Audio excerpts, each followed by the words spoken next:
As a general rule, people do not make it through their spiritual awakening. It is not because it kills them, but rather because it unearths something that is so unsullied, so genuine, and so wild that it shatters the personality that they have spent their entire lives cultivating. They make a retreat. They are numb. The dream then comes back to them, because the truth, the genuine truth, does not begin with liberating you. It is a cruel thing. The illusions that you worshipped are shattered by it. The tales that you adhered to are the masks that you wore for such a long time that they became your skin. It is this particular section that nobody discusses, the portion that is omitted from each and every glorified form.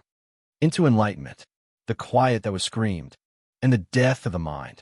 This is the tremor that shakes your own being and causes you to shake in a world that no longer makes sense. It has been conveyed to you that awakening is light. However, that is only a portion of the truth. Half of the population lives in the shadows. And as soon as you look through the curtain, the world starts to disintegrate before your very eyes, existentially rather than in a bodily sense. There is a collapse of the significance that you ascribe to everything. Who you believed you were begins to disintegrate. You suddenly find that your beliefs, your gods, and your objectives are nothing more than hollow echoes in a room that you can no longer enter, to reside inside. This is what Carl Jung meant when he remarked, "There is no coming to consciousness without pain." This is due to the fact that awakening does not come through the experience of comfort. Suddenly, a situation has arisen. When the life you've established starts to feel like a lie, that's when it finally starts to happen. This is not a dishonest lie, but rather a necessary one. A support structure that shields you from the realities that you are not prepared to confront. However, you are now prepared. Or at the very least, there's something within you that is extremely old, something that has been buried, something that is sacred and wild and is irrevocably alive. And that something will prevent you from falling back asleep. It is not in the same manner. Your dreams, which you previously pursued, now feel foreign to you. Now, the people with whom you once shared a connection feel distant. You no longer feel satisfied by the pleasures that you formerly yearned for. You are left with nothing but stillness, a silence that is so loud that it completely ignores the voice that you used to call me. Ego death is what this is. This is not a metaphor. Rather, it is a genuine psychological loss of identity. Moreover, if you try to fight it, it will hurt even more. It will feel like you are going insane if you try to fight it. Even if you give in, it will still be too much for you to bear. When you are crying, however, you will catch a glimpse of something infinite. This is the reason why the majority of people do not make it through it. Because the previous self does not pass away gently. The creature screams, it clings, and it deals.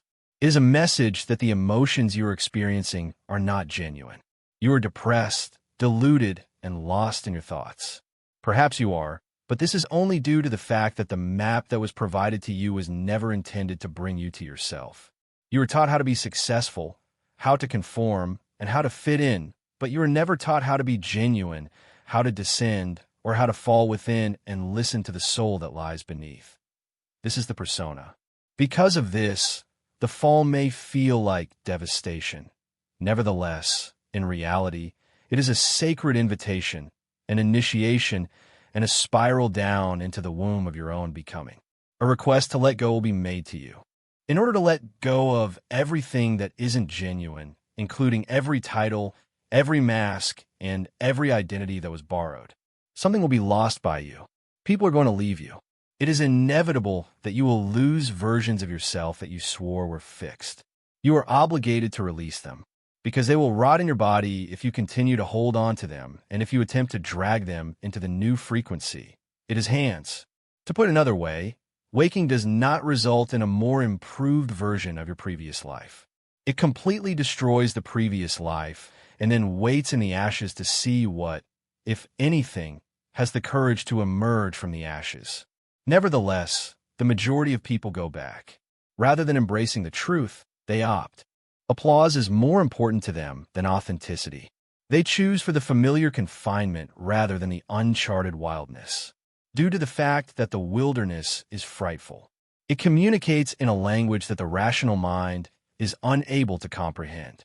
When you look in the mirror, it invites you to feel, to remain, and to keep your attention fixed on it, that which you made an effort to forget. It presents your shadow to you not as an adversary, but rather as a long-lost part of yourself that is pleading with you to return. This is the part that raged, the part that cried, the part that manipulated, frightened, and dominated, the part that was never loved and therefore learned to survive without it. Furthermore, in order to fully awaken, you need to bring that component to the table. It is imperative that you approach your shadow and present it with something more powerful than fear, namely compassion. However, due to the fact that the shadow does not speak gently, this is not a simple process. In pain, in projections, and in triggers, it communicates with us. It manifests itself in the manner in which you sabotage what you want the most. Your envy, your defensiveness, and your addictions are all places where it resides. You will continue to be stuck in the loop unless you make the decision to turn toward it. The vast majority of individuals are unable to comprehend this. Being awakened does not mean that pain is over. This is the first step in confronting it in a way that is intentionally, honestly, and seriously. And this is the reason why so few people are able to survive. For the reason that waking requires everything from you. It is a request for your sorrow. It makes a request for, and your fury. It requests that you remain silent. Your willingness to be reborn is required, but there is no guarantee of who you will become as a result of this. It begs you to die while you are still breathing, to lose your mind, to find your soul, to watch the scaffolding crumble, and still tell yourself that you are okay with passing away. It is in that very moment that everything starts. There is no need to exert any effort in order to descend.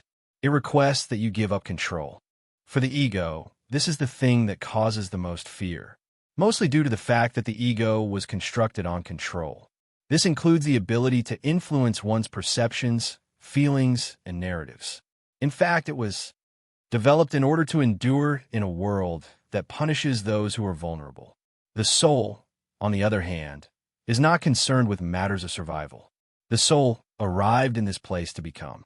In addition, becoming necessitates unmaking. In order to discover who you are, you need to dismantle the armor, the myths, and the scaffolding that told you who you should be. It is only at that point that, rather than being constructed out of fear, something authentic can emerge. Also, that essence does not make a loud noise. There is no demand for it. It is waiting. During this time, it waits for the noise to subside, for the mask to come off, and for the mind to exhaust itself with its own thoughts, competitions. After that, it mutters not in words, but in a painful anguish, a profound and clear yearning for something different. This is not greater success or approbation. Rather, it is more genuine, more complete, and more alive. This pain is not a result of an error. Depression is not the problem. In no way is it dysfunctional. It is the summons, the holy signal that you are prepared to step away from the falsehood that you have been living. However, here is the reality. The majority of people hear the call and act as if it is not significant. They stifle it for the sake of accomplishment. They suffocate it with other distractions. It is treated with routine as a medication. As a result of responding to the call, denotes the loss of the world that you constructed on sand. But no one will ever warn you about how lonely that is. It is not beauty that is the initial stage of awakening. It is a state of exile. Remove yourself from the familiar. Exile from the self that is considered socially acceptable. Exile yourself from the matrix of validation that you are living in without even being aware of it. And while you are living in exile, you will not want to return. The numbing, the routine, and the comfort of faking will become the things that you crave. However, there is something within you that will not allow you to. Not any longer. Since once you have caught a glimpse of the truth, it is impossible to unknow it. After you have experienced the burden of, because you are unable to return to the surface of your own soul. As a result, you are unable to sleep and wander through the evenings, by means of mornings that are filled with tears that cannot be explained, through the formation of connections that, despite the fact that no one has done anything wrong, begin to seem empty. It is the gap that exists between two selves. The cocoon, the emptiness, and the liminal zone are all places where all that was old has succumbed to death and nothing new has yet taken root. It is very terrifying. It is holy, and it is the place where the soul performs its most profound act of work. This is where the gloom creeps up on you. The fact that it is no longer content to be denied is evident in each and every reaction, every unhealed wound, and every trigger all come to the surface like a scream straight from the depths of the ocean. You have want to flee. Without a doubt, you do. You were taught to avoid suffering, to fix it, to spiritualize it, and to dominate it with affirmations and happy ideas. You were taught to run away from pain. In contrast, awakening is not a shortcut. An altercation has taken place. An uncompromising gaze into the mirror of your own fragmentation is what it is at this point. It is not asking you to get away from the suffering. The request is for you to meet it, to sit with it, to experience it, and to allow it to teach you things that comfort could never teach you. And as time goes on, you start to realize that the suffering was never the adversary. As the gateway, the break in the shell, and the fault line that allowed light to enter, it was the most important thing. When you start to look at it, you see that the feelings of wrath, grief, and fear were never broken into pieces. Both of them were messengers who had been buried, and each of them carried a piece of your truth. When you listen, you become more receptive. Suddenly, you start to experience something that you haven't felt in years, or possibly ever. Compassion, not only for different people, but also for oneself. In honor of the child that you were never able to hold, as a result of the ado, who did so in order to protect themselves. Those adults who believed that production was synonymous with meaning can now realize the truth. With all of it, with love, with all of it, with the kind of grace that can only emerge from the ashes of self-abandonment. Also, something changes as a result of that grace. You're no longer required to perform. You no longer feel the need to be perfect. You're no longer in need of being healed. As time goes on, you start to see that waking was not about improving yourself. It was about being truthful with yourself. Truthful about the chaos, truthful about the beauty, and truthful about anything else. Being human, divine, and afraid, everlasting, and broken, unlimited, and wounded are all paradoxes that exist in the world. Moreover, in some way, that honesty becomes the foundation upon which you stand. Truth, not confidence or certainty, is what comes to mind. At this point, you are no longer required to persuade anyone of who you are. There is no longer a requirement for you to belong in areas that diminish your vitality. In order to feel secure, you no longer need to compromise your truth. Due to the fact that you are now aware that you are the safety, it is not because you have everything figured out, but rather because you have stopped giving up on yourself in the places that you know you need to be, is the most painful. Your running has come to an end. This is the most important thing. The vast majority of people never get to that point. It is not because they are incapable of staying, but rather because they were never taught how to do so.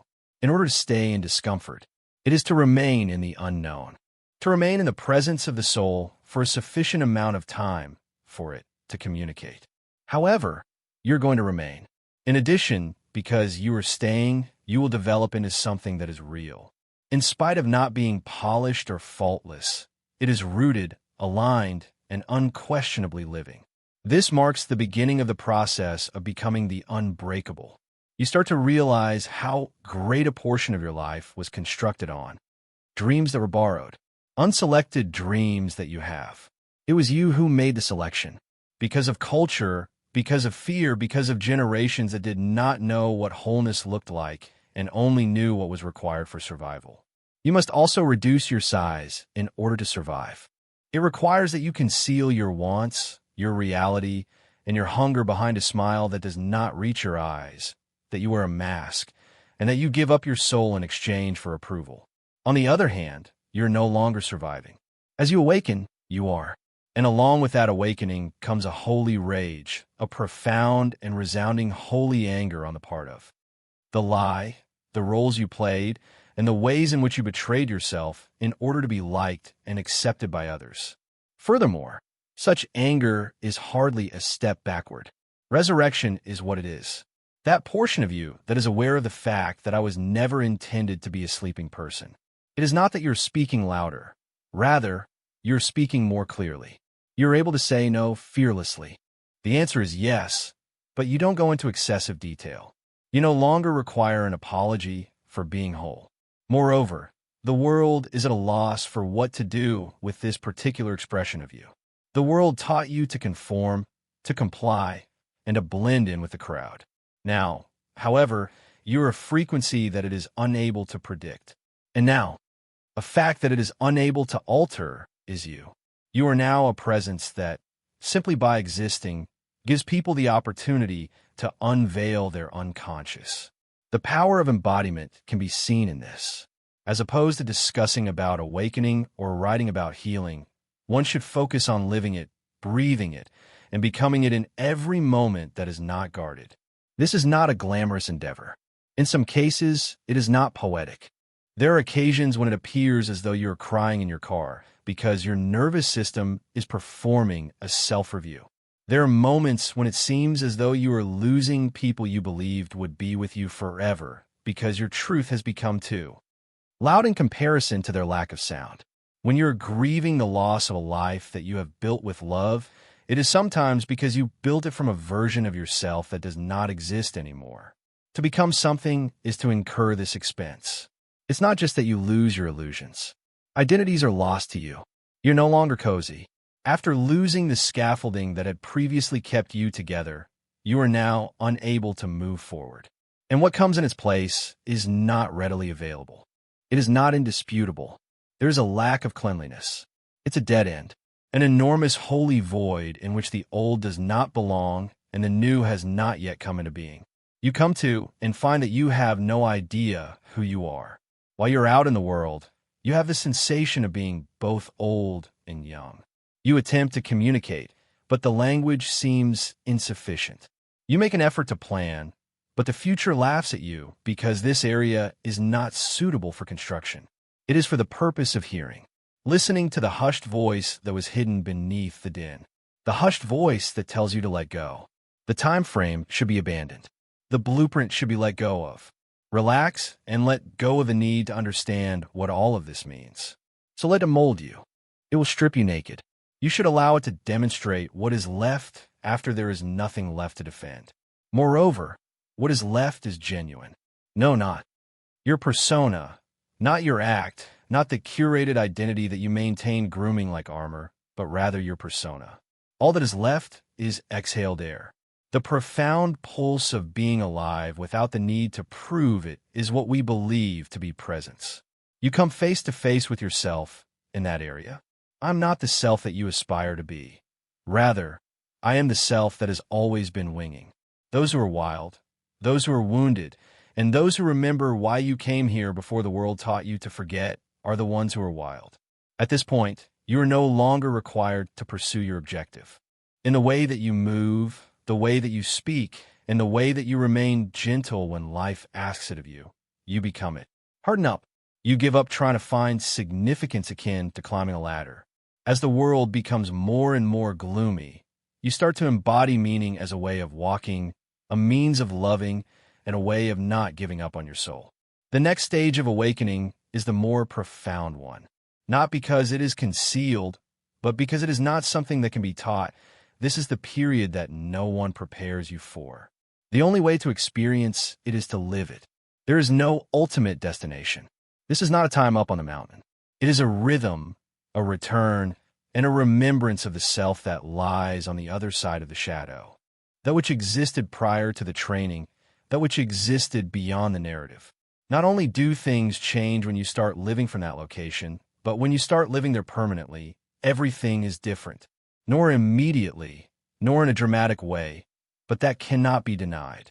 Your life will become more peaceful, but it will also get more full. Those individuals who have never actually listened to you no longer need to be explained to. You cease relying on professionals and procedures to provide you with your intuition. For the sake of being loved, you do not continue to betray your inner understanding. Anything that was not anticipated takes place. When you come to the realization that you are love, you stop trying to find it. You are exactly what you have been searching for all along, neither in the mirror nor in their own eyes. Eyes, not in the future, but rather in this very moment within. In addition, you start to have faith that the life that is in harmony with your truth will eventually become apparent to you. That which can be lost was never yours to begin with. That whatever remains will catch up with you on this more profound frequency. Your maturation is no longer a hasty process. No longer do you beg for clarification.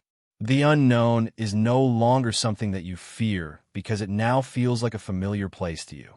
Having survived the collapse of the soul is a different sort of strength than any other form of strength. Nothing is too loud. There is no elasticity in it. It is not sparkling in the same way as You learn how to measure power from the world. There is a lack of noise. It is self-governing. The strength of a person is shown in their ability to know who they are without the need to be seen itself. Mostly due to the fact that once you have passed away, all that isn't true. What is left is impossible to shake, because it is shattered and then restored in a more profound form, rather than because it is incapable of breaking. It is no longer necessary for you to go through life hunting for evidence that you are important.